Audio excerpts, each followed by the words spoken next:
In this Ellerton Associates Technology Training Tip of the Month, I'll be showing you how to use AutoConnect in Visio 2010 or 2013. Okay, I have Visio up on the screen. I'm using Visio 2013, but this would work equally well in Visio 2010. And we have a finished example here. What we're talking about is a drawing that shows connections between steps in a process or a flow. The most commonly used drawing type for that is a basic flowchart. And that's what I've got. You can see I've got the basic flowchart shape stencil with basic flowchart shapes. Now, this is a completed version. Let me zoom in on this. By the way, an easy way to zoom is to hold Control and Shift, and your mouse becomes a zoom tool. You can just left click to zoom in incrementally. I'll show you another method here in just a moment. But this is adequate for what we're going to look at, and that is the connectors between these shapes. There's a lot of ways to get them there. I'm going to show you what I think is the most efficient of those methods. The nice thing about connecting shapes is not only does it show the process or flow, but if you move one of the connected shapes, the connectors remain glued to their original connection point. So I can relay out this diagram and not have to reconnect everything later on. So that said, let me just undo that. And I'm going to go to a version of this flowchart that has not yet been connected. And this is a way you can approach this is lay out the shapes first and then worry about connecting them afterwards. So I'm going to now hold Control and Shift, and this time I'm going to draw a marquee with my mouse by dragging with the left button. And when I let go, it zooms in. So that's another way to use that zoom tool while holding Control and Shift. So I've got all my shapes laid out in the location I want them. Now I just want to get them connected, and you'll see AutoConnect is a really quick way to do that. I'm going to point at Project Request Package, the first thing. Now note the little blue arrows that pop up around, those are AutoConnect arrows. So it's offering to connect a shape in any of the four directions. I would obviously in this case want to connect to the Compare Project Gold business plan. I'm going to point at the request package again and point at the arrow in that direction. Now, two things happen. You get a little palette of shapes, and what this is the first four shapes in the stencil that is displayed. Now, we'll use that in a moment.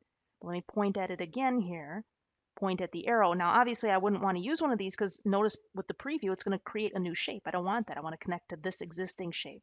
So I'm just going to point at the arrow part. And you can see the connector behind there. So I'm ignoring that little palette of shapes, not even going to touch it, but I'm going to click.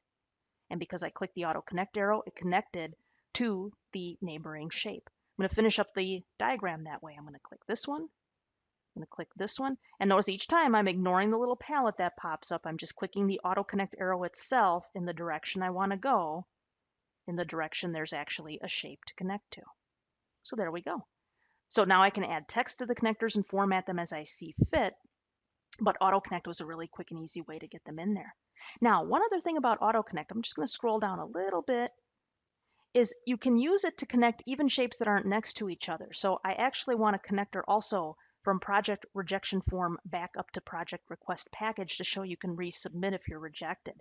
Now, I'm going to point at this bottom connector and note I can either using it select one of the shapes in the palette, or it's just going to give me a new shape. We'll talk about that in a moment, but I don't want either of those options. But what I can do is this, I can click and drag. So pointing right at the arrow, I'm going to start dragging with my mouse. And now I'm actually drawing a connector, which I can connect to an existing shape. Now note when you do that, it didn't necessarily route very nicely, but I can fix that. I can point at this resizing moving handle and move that routing down. It connected to the top of the shape, even though I began at the bottom, but it just changed itself. But I can move that endpoint as it says and drag it to the bottom.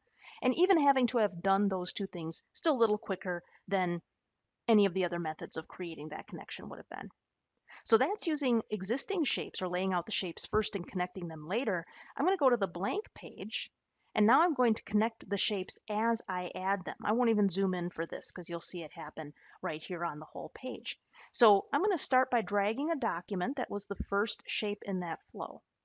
Now, every shape after this I'm going to add through AutoConnect, and it will automatically add the shape and connect it. Now, when I point at this shape, there's my AutoConnect arrows. I'm going to point at the one in the direction I want to go.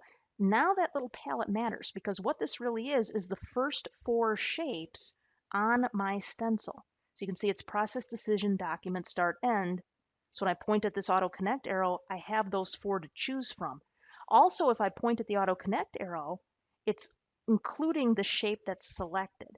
So first of all, if you're always using certain shapes, make sure they're at least in the first four. Let's say I don't use start, end very much, but I might use data, so I'm going to move that up. Now when I point at the AutoConnect arrow, check out the palette. See, now it's got data on there instead of start end. Now the other thing I can do to offer a fifth choice though, and let's say I do want that fifth choice to be start end, is to select it. So it's not one of the first four, but I have clicked it. Now, when I point at the AutoConnect arrow, the first four shapes are on the palette, but notice if I point at the connect arrow itself, that start end is the shape I'm offered. So if I click right on the arrow, I get the selected shape. I didn't want that though, so I'm going to undo. If I point at the arrow and click one of the ones in the palette, then I'll get that one. So that said, now I'm just going to blast out the rest of the flowchart here. I'm going to click a process, come to the right of that, another process, come to the right of that, a decision, moving up from the decision, a process, to the right of that process, a document. Back to the decision, here's this AutoConnect arrow, process, and document. So pretty quickly, I got that laid out, and now again, I can format those connectors and add text to them. And also, if you're unhappy with the spacing, you want it closer together or further apart, you can use Visio's regular spacing tools to accomplish that.